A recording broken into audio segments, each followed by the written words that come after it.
주님께서 지난 2021년 한 해 동안에 함께 하셔서 은혜 가운데 우리가 살았습니다. 흔히 말하는 대로 했었던 그런 한 해였었죠. 그럼에도 사도 바울이 말씀하고 있는 것처럼 우리는 많은 환난을 거쳐서 주님 앞에 서게 될 것입니다. 지금 우리에게 주어진 일들이 힘들고 어렵지만 이런 일들이 많아야 된다고 합니다. 많이 거쳐서 주님 앞에 서게 된다고 하기 때문에 주님 내게 이런 환난 있지 않게 해주세요. 빨리 벗어나게 해주세요. 그러지 말고 잘 견디게 해달라고, 잘 이겨내게 해달라고 그렇게 구하시고 잘 견뎌내서 주님 앞에 서게 될 때 상 받는 저와 여러분들이 되었으면 좋겠습니다. 이제 2022년 올 한 해도 어떤 삶을 우리가 살게 될지 모릅니다. 코로나19가 사라지게 될지도 모르고 아니면 더 심각한 오미크론처럼 다른 어떤 질병이 있을 수도 있는 거죠. 아니면 이런 문제보다도 더 아픈 그 일들이 있을 수도 있을 겁니다. 기근이 올 수도 있는 것이고 전쟁이 일어날 수도 있는 거고 모르는 일들이 우리 앞에 놓여져 있는 거죠. 그럼에도 주님께서 우리와 함께 하실 것이고 날마다 새로운 긍휼과 또 은혜를 풍성히 더해 주실 줄로 믿습니다. 포기하지 마시고 낙심하지 마시고 왜 나만 그렇습니까? 라고 하나님 앞에 불평하고 원망해서는 안 되겠죠. 주어진 건 늘 우리는 감사히 받아들여야 되는 겁니다. 2022년 1월 첫 주 주의 첫날 오늘 우리에게 주시는 말씀을 통해서 앞으로 모든 시간들 또 모든 날들 또 모든 달들이 은혜가 넘치고 열매가 풍성하기를 소망합니다. 올 한 해 동안에 우리는 이제 많이 듣게 될 단어가 있을 것입니다. 많은 단어 중에서 격차라고 하는 단어를 좀 많이 듣게 될 겁니다. 어제 잠깐 뉴스 기사도 봤는데 정치 얘기도 격차가 벌어졌다고 써놨더라고요. 우리는 이런 격차라고 하는 단어, 물론 이와 비슷한 단어들을 듣게 될 것입니다. 격차라고 하는 것은요, 어떤 흔히 말하는 대로 빈부격차죠. 가난하고 또 잘 사는 사람들의 그 격차가 있는 부분이 있어서 그때 이제 사용하는 단어가 이제 격차라고 하는 거죠. 또 임금도 마찬가지입니다. 아르바이트 최저임금도 얼마나 그것이 올라가고 누구는 더 많이 받고 대기업들은 많이 받는데도 더 달라고 또 데모도 하고 그러지 않습니까? 그런 임금의 격차도 있게 될 것입니다. 기술 수준의 격차도 굉장히 차이가 많이 나죠. 반도체 산업이 많이 발달됐고 또 그것으로 인해서 전 세계가 이 반도체를 어떻게 활용하느냐에 따라서 달라질 겁니다. 그래서 이것을 앞서가는 그런 기업들도 있는 줄로 알고 있습니다. 그런 수준의 차이가 그러니까 크게 동떨어진 차이를 말하고 있는 거죠. 그런 것을 일컬어서 격차라고 말을 하고 있습니다. 이제 소득, 생활 수준의 차이가 많이 벌어지는 것을 보죠. 지금 창궐하고 있는 코로나19로 인해서 사람들은 알게 모르게 경험하는 것이 바로 이 격차입니다. 사람들은 그냥 힘드니까 눈에 보이는 것으로 그렇게 넘어갈 뿐이지 이미 그런 부분들을 우리가 경험하고 있는 사실들입니다. 사실 지난해 우리가 보면은 빈부격차나 임금격차나 기술격차 수준 등을 보면은 심각하죠. 많은 경험을 했을 겁니다. 특히 부동산 문제가 있었기 때문에 사람들이 없는 사람들 어떻게 하겠습니까? 또 있어도 또 세금 문제 때문에 많이 걱정한 부분도 있었던 것이겠죠. 이런 것들이 이번 한 해에도 두드러지게 드러나게 될 것이고요. 없어지지는 않을 겁니다. 이런 격차는 다양한 방면에서 나타나게 될 것입니다. 이 세상의 시대적 흐름이 엄청난 격차가 심화되는 그런 현상을 목격하고 있는데 오래전서부터 이런 일들이 다 진행되어져 왔었습니다. 근데 지금 드러난 것이 아니고 오래전서부터 있었던 것이 코로나19 아니면 다른 전 세계 시장 경제에 의해서 드러난 것뿐인 것이죠. 그래서 이런 격차가 현대 시대에 누구나 경험하고 있는 그런 현상이라는 것입니다. 지난 한 해 동안 그래서 말씀드린 것처럼 부동산의 문제, 금융, 주식 문제, 또 대두되고 있는 암호화폐, 가상 그 자산 문제 등을 예로 들 수가 있습니다. 이런 것들을 가지고 있는 사람들은 이미 굉장히 그 격차를 벌리고 있는 거죠. 이런 것이 없는 사람들은 더 현실의 어떤 어려움에 또 고통 속에 있는 것을 보게 되어집니다. 물론 역사는 반복되기는 합니다. 과거에 있었던 일들이 현실에도 일어나는 것뿐인 것이죠. 그런데 새로운 무엇인가를 사람들은 만들어내려고 합니다. 예전에 설계한 부분도 있습니다만은 자꾸 창안물을 만들어낸다고 하는 거죠. 자, 만들어냈으면 그것을 가지고 하나님을 찬양하고 섬기면 되는 것인데 그런 것이 아니라 다 인간의 영유하는 그런 삶을 위해서 자기를 위해서 만들기 때문에 그게 문제라는 거죠. 아무튼 새로운 무언가를 사람들은 만들어내어서 시대를 앞서간다거나 또 변혁을 이루려고 한다는 것이죠. 과거와 현재의 역사를 보아도 확연하게 이런 일들은 반복되어져 왔습니다. 이제 그런 일들이 심각하게 현대에 와서 두드러지게 드러난 것뿐인 것이죠. 지금은 또 다른 시대적 변혁 가운데 서 있습니다. 예전에 이제 아날로그 시대에서 디지털 시대를 우리가 지금 살고 있지 않습니까? 그런데 디지털 이런 시대가 가상과 현실을 접목하는 흔히 말하는 이제 메타버스 시대에 이제 접어들게 되었습니다. 이제 이런 메타버스를 뭐 지금 다 말씀드릴 수는 없습니다만 가상과 현실을 접목하려고 하는 것이죠. 그래서 이런 부분에 있어서도 제가 과거에 작년인가 재작년에 설교한 적이 있습니다. 이미지 상상하는 것들을 이제 말씀을 드렸습니다. 그러니까 형상화 만들어낸다는 거죠. 이제 그런 것이 이제 얼마 전까지 있었고 이제는 그 다음 단계로 넘어가고 있는 이런 현실입니다. 그래서 새로운 문화를 개척하고 앞으로 그런 시대를 이제 향유하기 위해서 사람들이 더 빨리 나아가려고 하고 있습니다. 이런 시대를 우리가 접하고 있는데 우리 이 격차를 어떻게 하겠냐 이 말입니다. 이런 시대를 주도하려고 하는 사람들이 계속해서 시대의 혁명을 이루어 나가려고 하는 것이죠. 제가 중학교 때 일을 잠깐 말씀드리면 중학교 때 여러 과목이 있었습니다만은 생활 기술 시간이 있었습니다. 그때 선생님이 아날로그를 설명을 하더라고요. 시계가 이제 째깍째깍 가는 것이 기계적인 톱니바퀴에 의해서 가는 것이 아날로그 시대다. 근데 이제는 디지털 시대가 오게 될 거다. 그 당시에는 디지털이 아직 안 왔었습니다. 이게 단계였었을 뿐이죠. 근데 그 이야기를 듣고 제가 그 선생님의 말을 잊지는 않았습니다. 계속해서 이 시대가 어떻게 흘러가는 것을 알기 위해서 디지털이라고 하는 것이 어떻게 발전되는 것인가 라는 것을 고민하고 생각을 하고 또 보아왔었습니다. 이제 그러던 중에 또 군대 가서도요, 이제 그 제 위에 있는 그 선임이 정비를 하는 사람이었기 때문에 좀 기술이 있는 사람이었었습니다. 근데 차에 여러 가지 이야기하길래 제가 이제 좀 생각한 바가 있어서 과거에 지금 우리 휴대폰, 스마트폰이지만 그냥 액정만 있는 거 있었잖아요. 그냥 그런 액정을 차에다가 이게 만들게 될 거다 말한 적이 기억납니다. 저도 모르게 어떻게 생각을 하다가 그런 이야기를 했었죠. 관심이 있었으니까. 그러니까 그 이후에 차 안에다가 여러 멀티미디어 같은 것들을 다 실어 놓잖아요. 지금 새로 차를 사신 분들은 다 경험을 하실 겁니다. 모든 것이 다 디지털로 되어져 있는 것이죠. 심지어 이제 차도 그렇게 전동차가 그렇게 되지 않겠습니까? 전기차가 그렇게 되고 있는 것이죠. 예, 이제 또 하나 이제 고등학교 때 일을 잠깐 말씀드리면 고등학교 때 이제 이런 것들을 생각을 하고 제가 컴퓨터를 배우려고 했습니다. 그래서 처음에 8비트서부터 시작을 했습니다. 그러니까 컴퓨터에 대해서는 제가 조금 많이 알고 있습니다. 프로그램을 잘 모르겠습니다만은 하드웨어적으로는 어느 정도 지식은 있어요. 계속해서 보아왔고 경험을 했고 제 손으로 다 만들었기 때문에 그러는 것입니다. 그때가 이제 8비트서부터 시작을 해서 128비트. 근데 갑자기 또 용어가 바뀌었습니다. 286, 386, 486, 586. 또 이것이 바뀌어서 펜티움으로 바뀌었습니다. 이렇게 지나온 시대가 한참 흘러서 지금은 메타버스라고 하는 뭐 인터넷만 이제 말할 필요가 없는 거죠. 그런 시대에 지금 우리가 살고 있는 것입니다.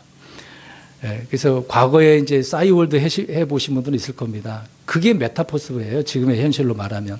그러니까 너무나 그것이 앞서가서 이제 그 다음에 따라오는 스마트폰 오는 그런 시대를 따라가지 못했기 때문에 그 회사가 망하게 됐던 것이죠. 이제 그것을 다시 사람들은 알고 끄집어내서 그 공간을 이용하려고 하고 있는 것입니다. 제가 왜 이런 이야기를 하는지 성도님들 좀 들으셔야 됩니다. 아무튼 그런 디지털 시대에 제가 관심을 둔 이유가 있습니다. 그런 시대를 알아야 시대의 흐름을 이해할 수 있기 때문에 그러는 거죠. 저는 그것에 대해서 뭐 거기에 뭐 빠져들고 돈을 투자하고 그러지는 않았습니다. 그냥 그 흐름을 이해하려고 했던 것이죠. 이제 그러는 와중에 제가 이제 목회자의 삶에 있어서 이 길로 갔습니다만은 이제 그런 것들을 시대의 흐름을 우리가 파악하기 위해서 성경을 통해서 이해하게 되는 부분이 있었습니다. 그러니까 어떻게 성경이 말하는 대로 흘러가고 있는지를 이제 다른 각도 시선으로 보게 되었다는 것이죠. 자, 이렇게 시대가 급격하게 변혁되면 될수록 현실의 여러 가지 그 격차가 더욱 심해지고 있다는 것을 보게 되어집니다. 이런 시대를 살고 있는 우리는요, 지난해 코로나19로 인해서 심각한 위기에 처하게 된 부분이 있지 않겠습니까? 사망자도 더 많이 늘어나고 있죠. 우리나라는 그나마 소수니까, 인구가 적으니까 이 정도지요. 인구가 많은 나라, 특히 미국 같은 데 보세요. 어마어마합니다. 죽은 자가 그렇게 많은데도 크게 우리는 부각되지 않죠. 우리나라만 숫자가 몇 명이라 그 얘기만 할 뿐이죠. 그런데 특히 교회가 이런 위기에 있었다라고 하는 사실도 우리가 경험을 했을 것입니다. 그래서 많은 사람들이 코로나 바이러스로 인해서 교회에 위기가 왔다. 예배도 못 드리니까 이제 교회 다 망했다. 이제 그렇게 생각한 분들이 굉장히 많았을 겁니다. 그러나 우리가 잊고 있는 것이 있습니다.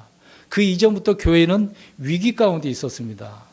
근데 우리 사람들은 이걸 생각을 안 합니다. 위기라고 생각을 안 하죠. 이미 신앙은 있지만 교회에 나가지 않는 성도들이 늘어나고 있었습니다. 비대면 그러니까 그것 때문에 안 나갔다고 그러죠. 아니요. 그 전서부터 안 나가는 성도들 많았습니다. 그렇게 늘어나고 있었고 젊은 세대들과 믿지 않는 자들은 신앙에 대해서 관심이 점점점 없어지고 있는 거죠. 단지 코로나로 인해서 이러한 문제들이 그냥 부각돼서 드러난 것뿐이에요. 코로나 초기에는요, 비대면에 대해서 많이 거부감이 있었지 않았습니까? 뭐 영상으로 뭘 한대. 이제 이런 영상으로 하는 거는 제가 신학교 다닐 때 저 여의도에서 그렇게 먼저 했었습니다. 위성 예배 드린다고. 굉장히 제가 다녔던 장로교 신학교에서는 굉장히 비판을 했었거든요. 근데 오래전에 그렇게 했었잖아요. 그럼에도 그 교회는 나름대로 성장을 했죠. 그런 식으로 해서. 근데 사람들은 그런 시대를 좀 부정하고 있는 부분도 있습니다. 거부감이 굉장히 많았었는데 그런데 시간이 지날수록 어떻게 됩니까? 이런 일들을 적응하게 됐습니다. 처음에는 거부했다가 적응하죠. 예배도 못 나오는 상황이니까 집에서 하면 되겠지. 그렇게 신실하게 한 분도 있을 수도 있겠습니다만은 대충 집안에서 그렇게 예배 드리는 분들과 아니면 그냥 시간을 넘겨버리는 분들도 있을 수도 있겠죠. 비대면 상황과 온라인으로 소통하는 것에 대해서 이제 어느 정도 사람들이 동의하게 됐습니다. 뭐 이렇게도 할 수 있구나라고 생각을 하게 된 것이죠.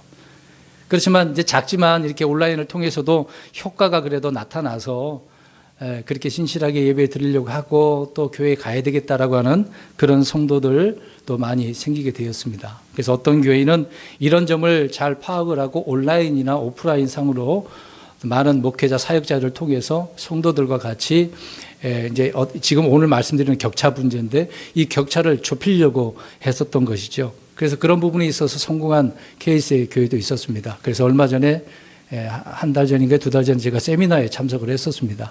이런 주제로 그 교회는 성공을 했고 또 많은 성도들을 교회에 나오게 하고 참여할 수 있게 했다라고 하는 그런 세미나를 참석하고 제가 왔습니다. 어느 정도 제가 공감하고 있었던 부분이었기 때문에 많은 부분에 있어서 그 부분을 이해를 했습니다. 부정적으로 저는 생각하지 않았습니다. 또 이렇게 한번 우리가 생각해 보았으면 좋겠습니다.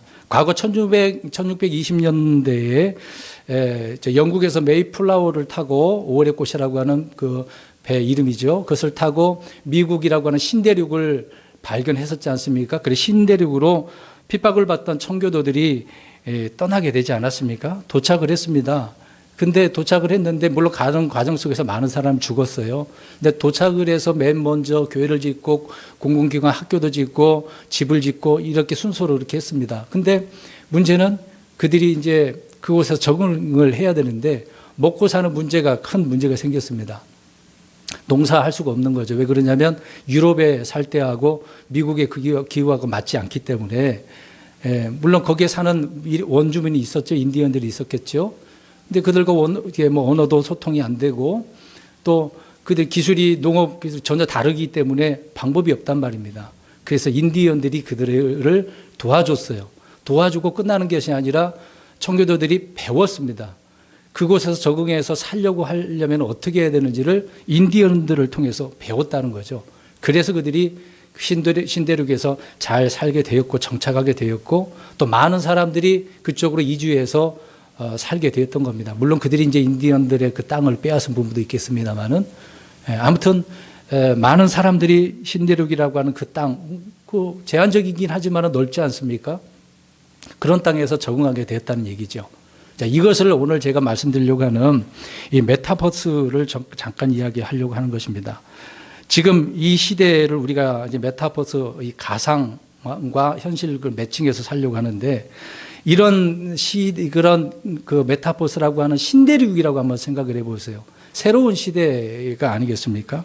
그런 새로운 신대륙에 도착했다고 생각해 보시기 바랍니다. 그런데 이 신대륙은 과거 400년 전에 청교도들이 도착했던 그 미국 신대륙 땅, 그것보다 더 광활합니다. 더 넓습니다. 무궁무진합니다. 엄청난 환경이 지금 놓여져 있는 것이죠. 물론 그런 환경이지만 물론 언어도 다를 수도 있고 방식도 다를 수도 있겠죠. 무한한 땅이긴 합니다.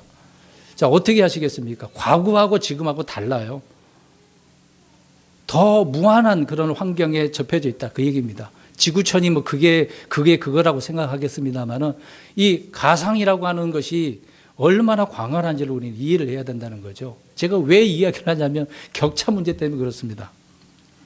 우리가 비대면으로 모이지 못할 때 수억 명의 세대들이 모여서 소통하고 있었습니다. 비대면 때문에 안 나올 때 성도님들 어떻게 하셨습니까? 서로 간에 어떻게 뭘로 주고받았습니까? 통화 그건 둘째치고 문자, 카톡도 보내고 뭐도 문자도 보내고 그러잖아요.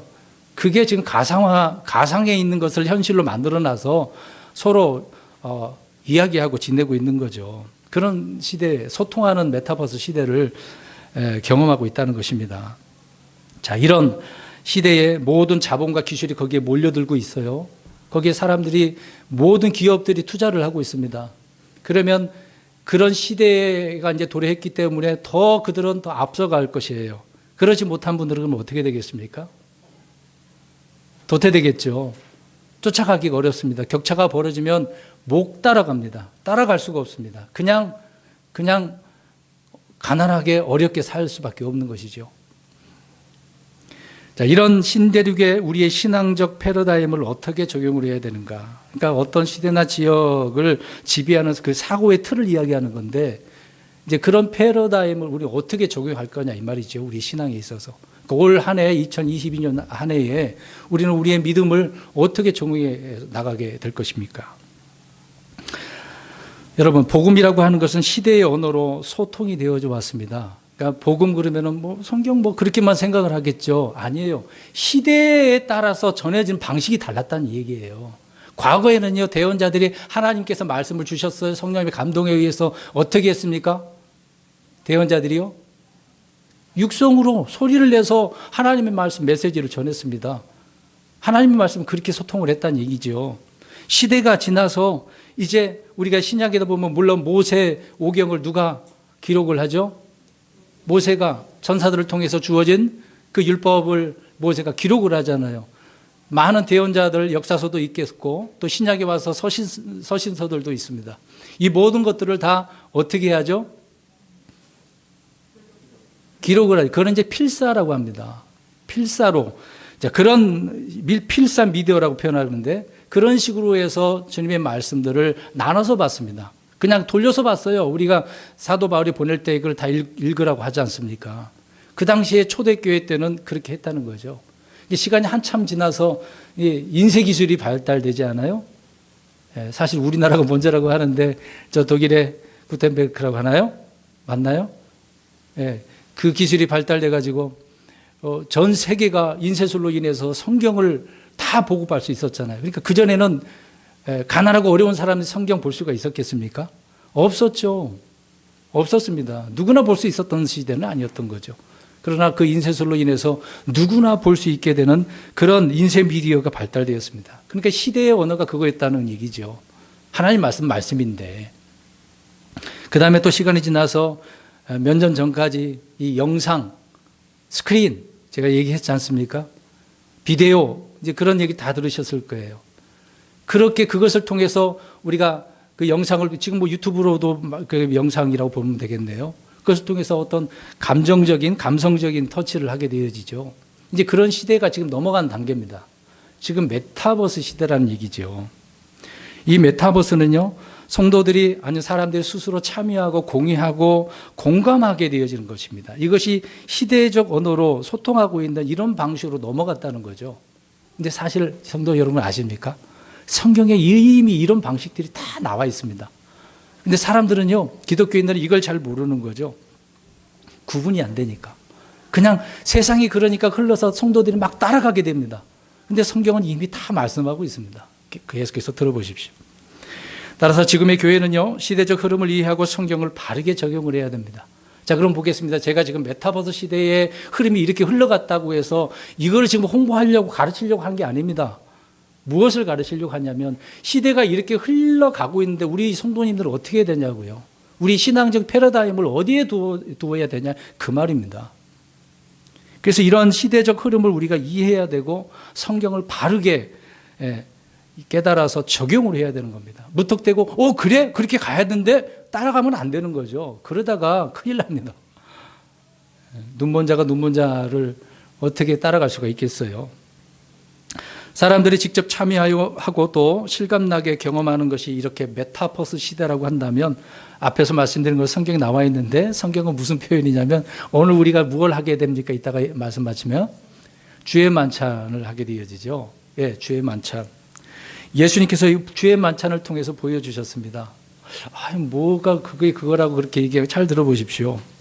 우리 주님께서 말씀이 육신이 되어 오셨죠. 눈에 보이셨어요? 안 보이셨어요? 안 보이신 분이 눈에 보이게 오셨지 않습니까?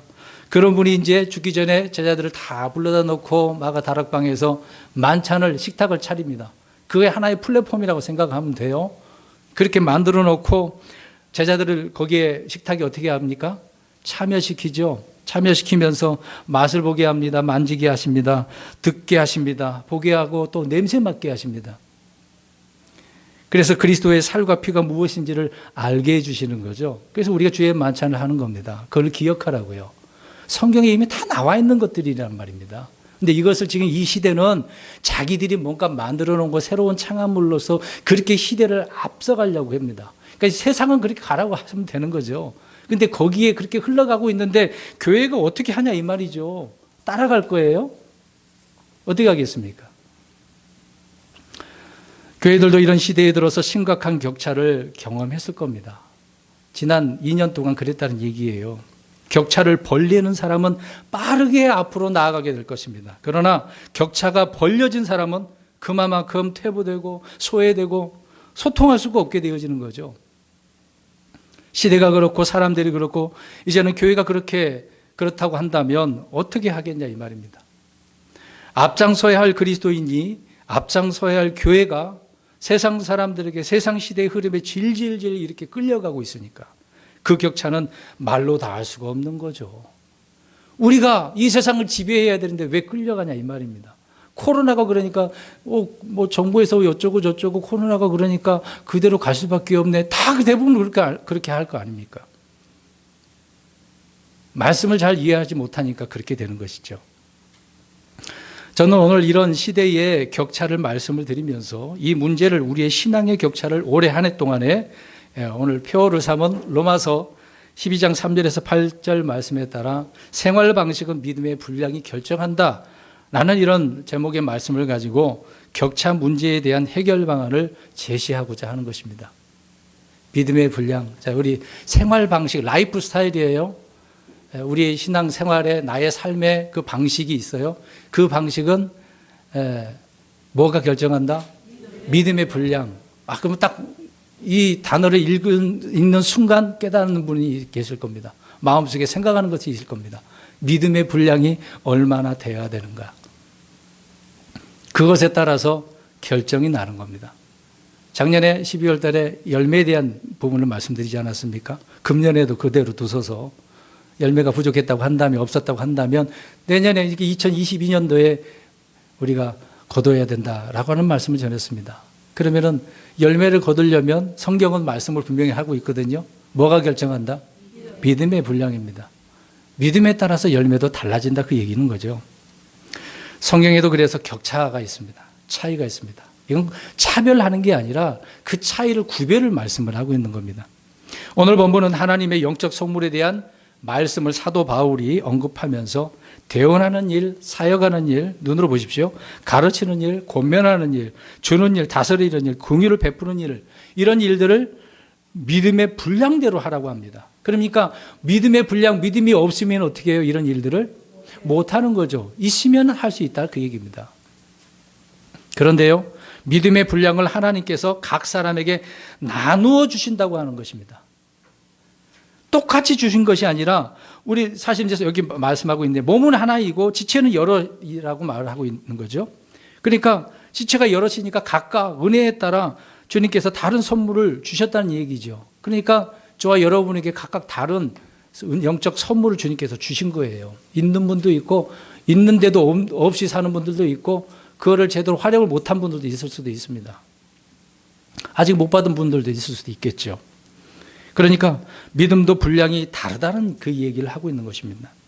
한 사람이 다 할 수 있는 것도 아니잖아요. 여기 계신 분들이 다 할 수 있겠습니까? 저도 다 못해요. 우리 성도님들이 해 주셔야 될 것이 있죠.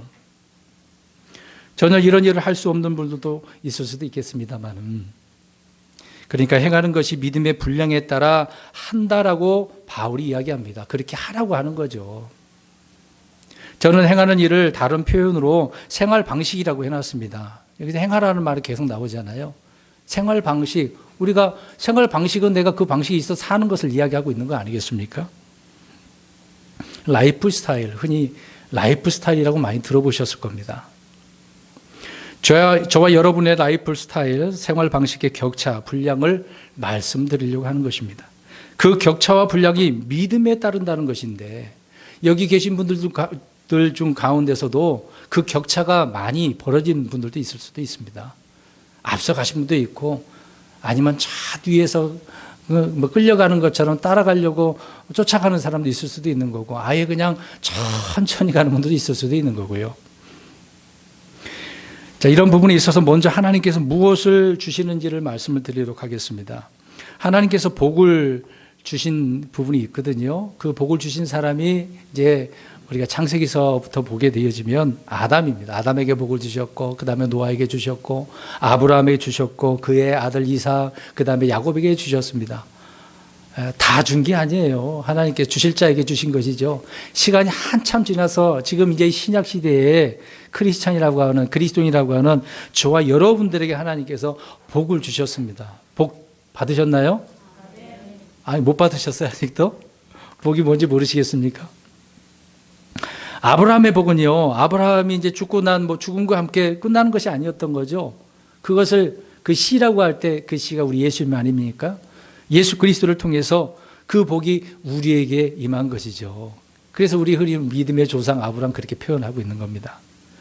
우리는 하나님께 그래서 복을 받은 사람이라고 성경은 말씀을 하고 있는 거죠. 그래서 예수 그리스도에 속한 사람은 그분의 복에 참여하게 되어지는 겁니다. 예수님 믿기만 하면 구원과 영생 그것으로 끝난 게 아니에요. 이런 복에 참여하게 되어졌다라고 말씀을 하고 있는 겁니다.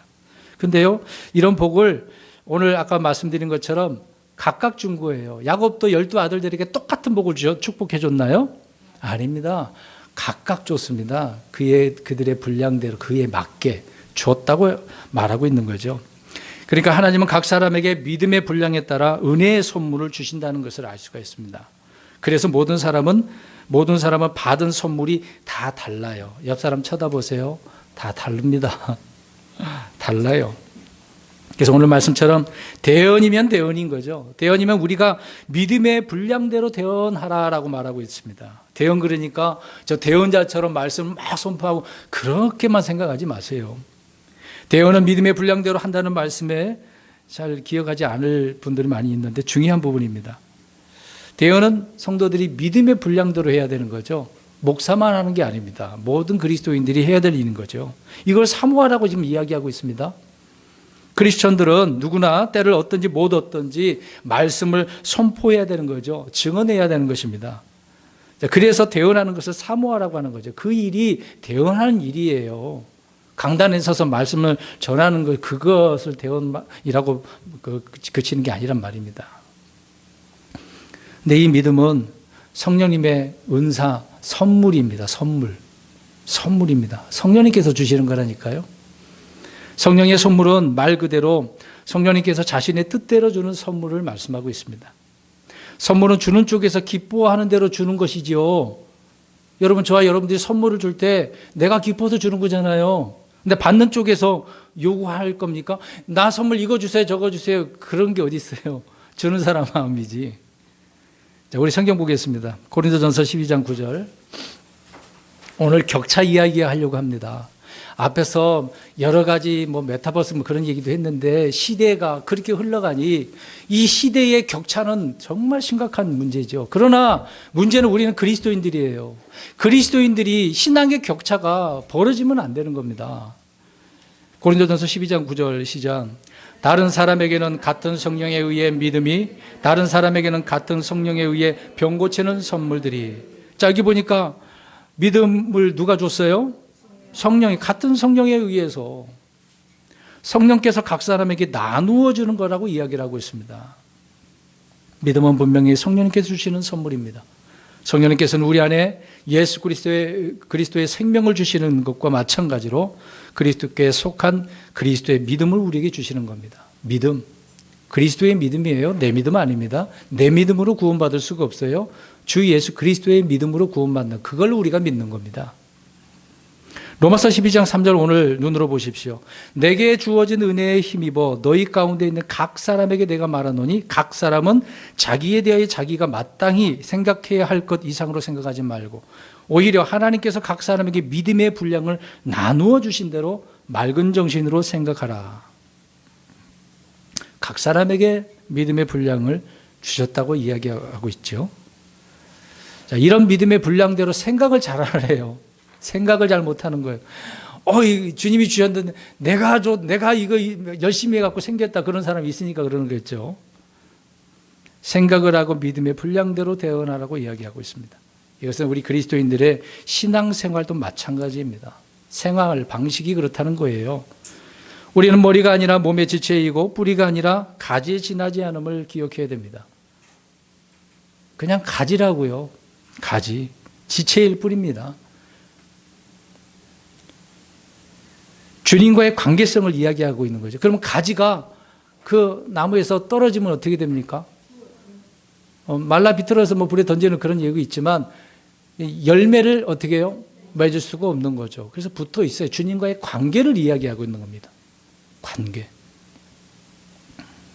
그러니까 매우 중요한 삶의 원칙이죠.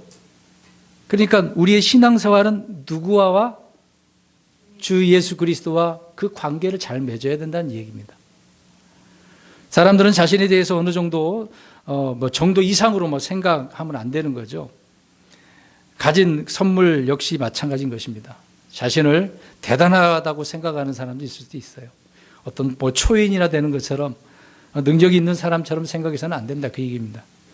주님의 계시를 다 받아서 성경을 통달하는 것처럼 그렇게 생각해서는 안 되는 거죠. 나 홀로 진정 주님의 사람이라고, 믿음의 사람이라고 그렇게 생각해서도 안 된다는 겁니다. 바울이 지금 그렇게 얘기하고 있잖아요. 뭐가 된 것처럼 그렇게 하지 말란 얘기입니다.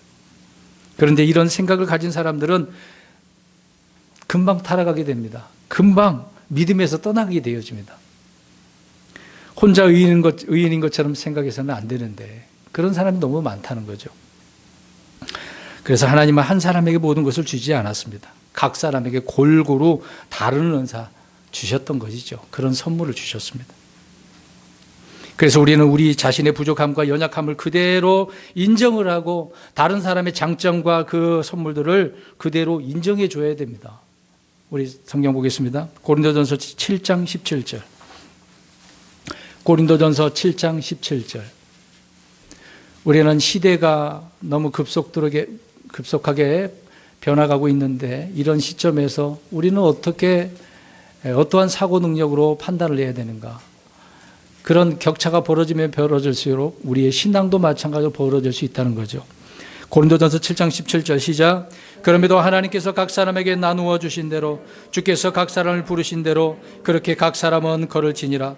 내가 모든 교회에서 이렇게 할 것을 규정하노라. 아멘. 바울이 어떻게 해서 아예 규정을 해놨습니다. 고린도 교회 하도 문제가 많으니까. 에베소 4장 7절에도 마찬가지로 각 사람에게 선물의 분량을 나눠줬다고 이야기하고 있습니다. 성도 여러분, 하나님께 받지 않는 것을 받은 것처럼 그래서 행동할 수 없는 것입니다. 하나님은 성도들이 서로 사랑하고 보살피고 도와가고 그렇게 살도록 하셨음을 알아야 되는 거죠. 나 혼자만이 아닌 것입니다. 나 혼자만 잘 살고 나 혼자만 격차를 벌리고 그러면 안 되는 거죠.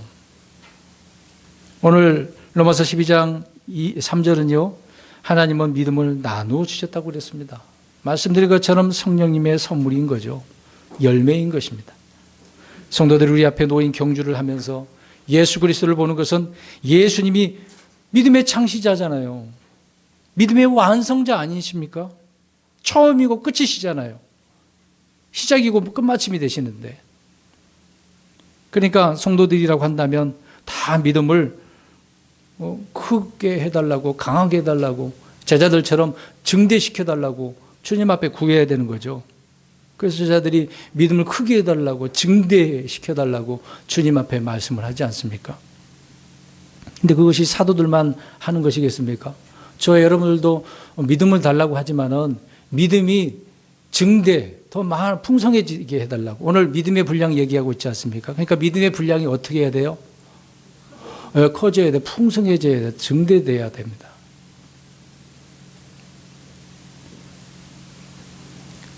그래서 날마다 간절히 우리는 이것을 바라고 주님 앞에 구해야 되는 거죠. 믿음의 은사, 믿음의 열매는 저절로 생기는 것이 아닙니다. 때로는 시련을 통해서, 어떤 연단을 통해서, 환난을 통해서 우리는 얻게 되어집니다. 그냥 안 되는 겁니다. 그냥 기도했더니, 말씀을 읽었더니 믿음이 이렇게 많아졌다? 아닙니다. 그런 말씀들을 믿고 확신한 가운데 삶 속에서 체험을 해야 됩니다. 체험해야 그 사람의 믿음이 정말 달라지게 됐다는 것을 알게 되어집니다. 그냥 행하지도 않고서 어떻게 그 사람 믿음이 있는 사람이라고 볼 수 있겠습니까?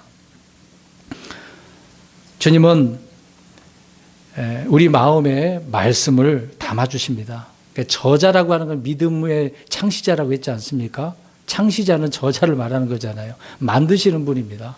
우리 마음에다가 그렇게 주셨어요. 그러니까 말씀 안에 꾸준히 거해야만, 풍성히 말씀이 거해야만, 또 그것을 굳게 붙들어야만 한다는 거죠. 그래서 마음판에 새겨야 됩니다. 마음판에다가 기록을, 예전에는 성경에다가 기록을 했다고 생각해 보세요. 파피루스에다가. 지금은 마음판에다가요. 그런 말씀들을 마음판에다가 새겨야 됩니다. 마음판에 새기려면 말씀을 많이 암송해야 되고 또 묵상해야 되고 읽어야 되겠죠. 그래서 그것이 실제 삶의 현장에서 체험하게 되어지면 더욱 깊이 각인되어집니다. 새겨지게 될 수밖에 없습니다. 어떤 지식도 실제 체험하는 것을 능가하지 못합니다. 반복을 통해서 우리의 그 진리의 말씀들이 잘 새겨지고 그 결과가 드러나게 되어지는 거죠. 지금 교회에서 우리 성도님들 가운데 우리 아이들도 그렇게 시키고 있습니다만은 노트에다가 성경을 필사하게 합니다. 그것도 좋은 일이죠. 말씀을 새긴다라고 하는 의미에서. 근데 금방 제가 어디다가 새겨야 된다고 그랬습니까? 마음판에요. 그래야 뭐가 커지는 거죠? 믿음의 분량이 커져서 주님의 일을 할 수 있습니다. 우리의 생활 방식을 바르게 살 수가 있습니다. 말씀이 마음에 기록되면 그냥 가만히 있는 게 아니라 입으로 나올 수밖에 없어요. 그것이 증언하는 일 아닙니까? 전도하는 일이죠. 마음에 기록된 말씀이 있을 때 우리의 양심이 선하게 되고 순수하게 되어지고 순결하게 되지 않겠습니까? 마음의 말씀이 기록되면 그 어떤 세상 철학, 종교, 학문 아무 소용이 없습니다. 그런 것들이 우리 안에 들어올 수가 없겠죠. 하나님의 말씀이, 진리가 우리 안에 있는데. 그래서 마음판에 말씀이 기록되어지면 건전한 생각과 건전한 말을 하게 되어지고 건전한 생활이 가능해지는 겁니다. 우리의 생활 방식이 정말 은혜가 넘치는 그런 삶이 되어지는 거죠. 그래서 우리는 결국에 가서는 승리하게 되는 건 아니겠습니까? 영적 생활이라고 하는 것은 그래서 마음에 있는 말씀을 근거로 생각하고 사는 삶을 이야기하고 있는 겁니다. 중요한 부분입니다. 다시 말씀드립니다. 영적 생활이라고 하는 것은 마음에 있는 말씀을 근거로 생각하고 사는 것이다. 그렇기 때문에 분량대로 우리가 살아가게 되어지는 거죠. 주님은 일찍이 주님의 말씀을 돌판에 기록하셔서 이스라엘에게 줬습니다. 그러나 그게 안 됐어요. 그렇게 줬는데도 이스라엘 백성들이 그 말씀에 관심이 없어요. 그래서 말씀을 마음판에 새겨야 되는 부분도 언급하고 있는 거 아닙니까? 이런 부분을 깨달은 바울이 우리에게도 마음판에 새겨야 된다고 강조를 했던 것이죠. 그래서 우리 주님께서 말씀을 통해 우리 속에 믿음을 주시고 또 그 믿음에 따른 보상과 그 결과를 주시는 것입니다. 그래서 결정하게 되어지는 거죠. 믿음의 분량에 따라 결과가 드러나게 되어지는 겁니다. 또 새 한 해가 시작됐으니까 올 한 해를 사셔야 되는 거 아닙니까? 저번 주에 말씀드렸나요? 우리가 열매를 항상 사람들은 추수 때 수확할 때만 생각을 합니다. 그럼 가을로만 생각을 할 거 아니에요. 아니면 12월 말에만 생각할 거 아닙니까? 근데 저는 어떻게 말씀드렸습니까? 매주 매달 항상 맺었으면 좋겠습니다.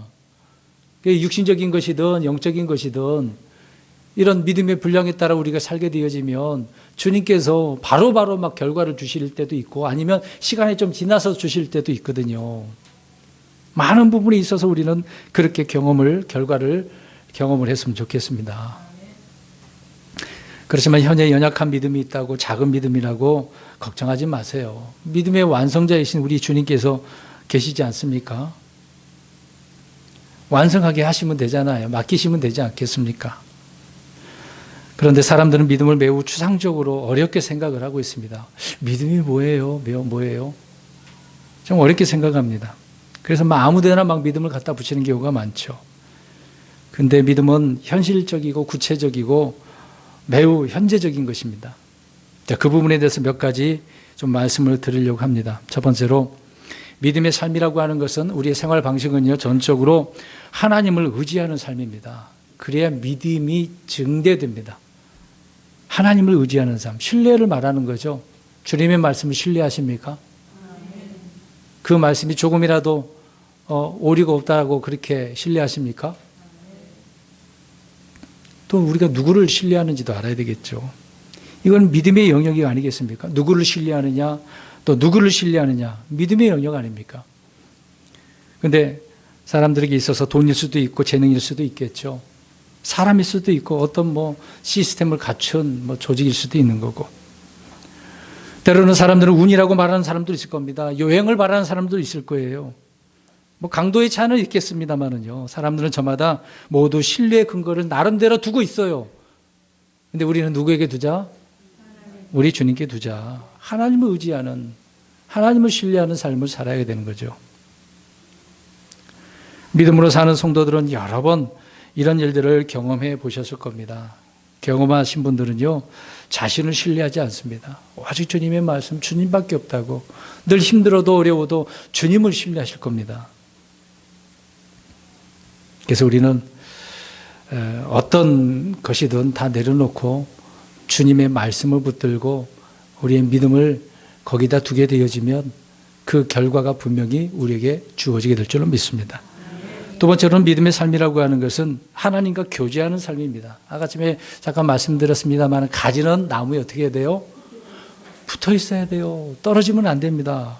교제라고 하는 것은 가까이 붙어서 교제하는 거잖아요. 사실 코로나 때문에 예배 마치고 식사하고 교제 나누고 또 오후 시간을 가져야 되는데 지금 식사도 못하게 하고 있고 또 나가서 돈 주고 사 먹고 다시 모이기도 그렇고 이미 또 2년 동안 그렇게 해왔으니까 또 한다 그러면은 안 될 수도 있고 평상시에 가시는 분은 가실 수도 있고. 그러니까 교제라고 하는 것은 얼굴을 맞대고 이야기를 나누는 것 아니겠습니까? 그런 것처럼 우리는 주님과 같이 교제하는 거죠. 우리 예수님도 이 땅에 오셔서 날마다 아버지 하나님과 교제를 하셨습니다. 기도하시면서 주님과 교제하시고, 물론 제자들과 많은 사람들과 교제할 때도 하나님과 교제하시는 분이 우리 예수님이었던 거죠. 한 번도 죽으시기 전까지 교제가 단절된 적이 없습니다. 예수님께서요. 그걸 보여주셨잖아요. 교제는 이런 것이라고. 그래서 그런 것처럼 또 가르쳐 줬잖아요. 사도들에게. 우리는 그런 말씀을 성경 읽으면서도 주님과, 물론 사람들과 교제도 이렇게 잘 안 하는 부분도 있지만 하나님과도 안 해버리면 어떻게 하겠습니까? 하나님과도 우리가 교제를 해야죠. 기도를 하든지 말씀을 읽든지. 끊임없이 계속해서 이런 영적 교제를 해 나가야 됩니다.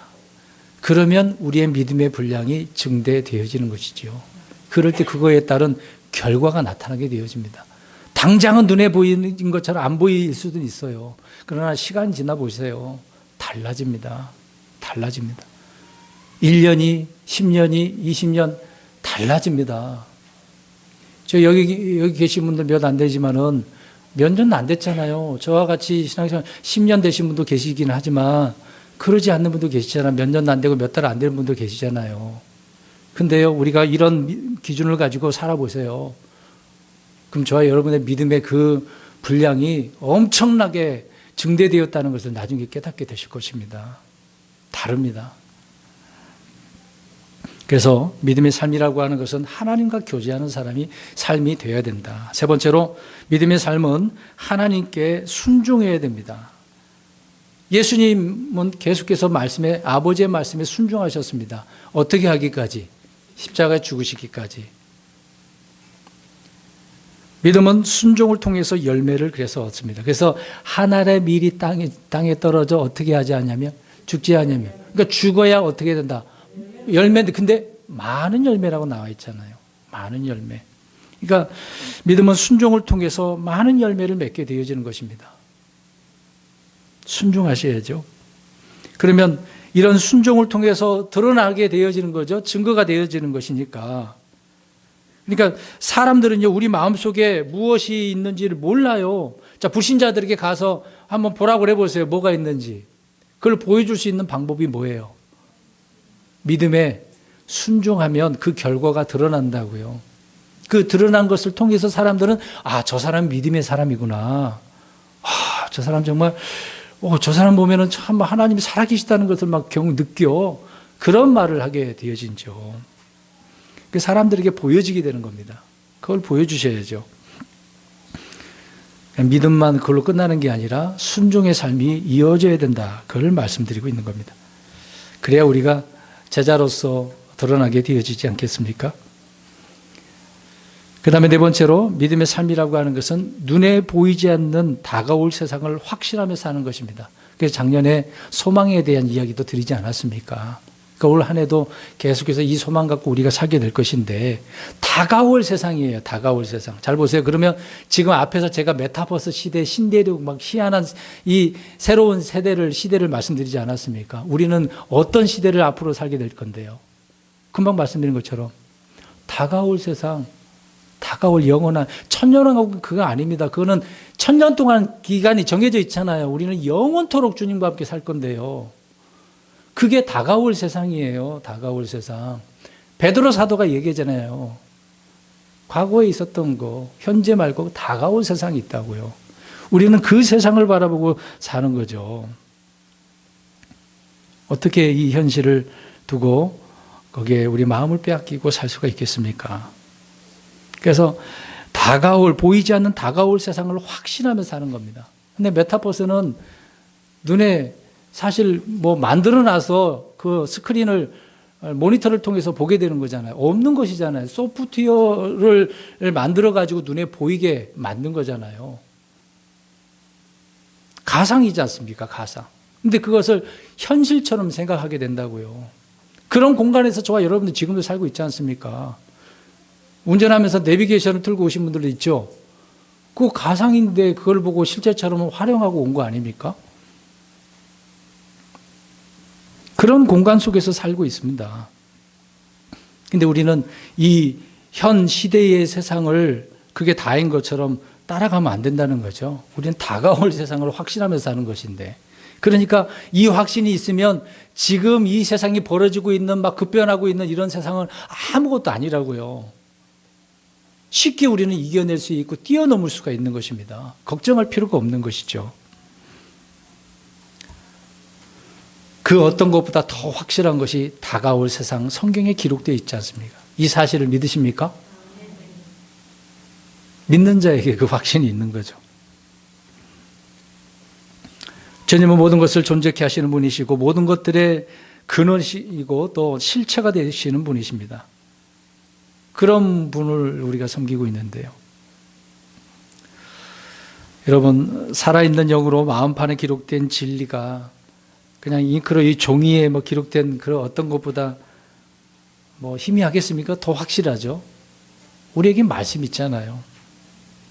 이 귀한 말씀이 있는데, 우리 주님이 있는데 왜 우리가 다른 데로 갈 수가 있겠습니까? 그래서 제자 중에 한 명이 고백하지 않아요? 너희도 가렸냐 그랬더니 주여 영생의 말씀이 계시오매 내가 누구에게로 가겠습니까? 우리는 다른 데로 가면 안 돼요. 사람 따라가면 안 돼요. 시대 따라가면 안 되는 겁니다. 믿음의 분량을 우리에게 주셔서 그것을 뛰어넘고 그 결과를 얻게 주님께서 그걸 기다리고 계시는데 우리는 그것을 더 멀리 내다보고 가야 되잖아요. 여러분, 투자도요, 멀리 몇 년을 내다보고 투자하는 거거든요. 근데 투기하는 사람은요, 어떻게 하죠? 멀리 내다보는 게 아니라 지금 결과를 얻게 해달라고 하는 거죠. 막 올라가, 지금 올라가면 아주 좋다. 떨어지면 막 괴롭죠. 투자가 아니라 투기하는 사람은 그래요. 근데 투자하는 사람은 멀리 내다보기 때문에 어차피 올라가니까 어때요? 그냥 기다리고 있는 거죠. 우리는 성경에 이렇게 말씀하고 있지 않습니까? 이미 하나님께서 다 투자를 해놨어. 그냥 단지 우리는 믿고 기다리면 되는 거예요. 다른 거 할 필요가 없어요. 기다리면 됩니다. 결론적으로 말씀드립니다. 성도 여러분, 믿음의 분량의 격차, 저와 여러분들은 벌리는 사람입니까? 아니면 벌려진 사람입니까? 어떤 사람이 되어야 될까요? 벌리는 사람이 돼야 돼요. 근데 벌려진 사람은 그 사람을 따라가려면 얼마나 많은 일을 해야 되겠어요? 더 열심히 성경 봐야 되고, 더 열심히 기도해야 되고, 더 열심히 주님과 교제해야 되고, 더 많은 것을 해야 돼요. 평상시 해온 사람은 그냥 꾸준히 갔으니까, 우와, 어느새 저만큼 갔어라고 하겠죠. 근데 그렇지 않은 사람들은 여전히 계속 다람쥐 쳇바퀴처럼 돌고 또 돌고 넘어져 다시 일어나 그 자리고 맴돌고 있는 거죠. 따라가려면 힘들어요. 못 따라가는 거죠. 제가 계속해서 몇 년 동안 해온 일이 성경 읽기 아닙니까? 이번에도 또 해야 되는데 문답도 해놨습니다. 예? 이런 일을 꾸준하게 해오신 분들은 믿음의 분량이 증대되어져 있기 때문에 언제 어디서든지 다 할 수가 있어요. 그렇지 않은 분들은 버벅거리고 주춤거리고 어렵죠. 다시 말씀드립니다. 격차가 벌려진 사람입니까? 벌리는 사람입니까? 여러분, 이 세상의 격차는 어쩔 수 없다고 해도요, 믿음의 분량의 격차가 벌어지면 벌어질수록 행하는 것은 지극히 제한적이에요. 못한단 말입니다. 할 수 있는 것이 없어요. 그러면 열매도 적당히 맺거나 아예 없을 수도 있겠죠. 풍성한 열매를 얻기를 원한다면, 주님께서 공급해 주시는 것이 풍성해지기를 원한다면, 또 그렇게 삶을 영위해서 생활 방식으로 살기를 원한다면 믿음이 증대돼야 되는 거죠. 올 한 해는 주님께서 주시는 은혜에 따라 믿음의 분량이 증대되어서 더 많은 열매의 풍성함을 경험하시는 한 해가 되시는 저와 여러분이 되시기를 주의 이름으로 축원합니다. 아멘. 기도하겠습니다.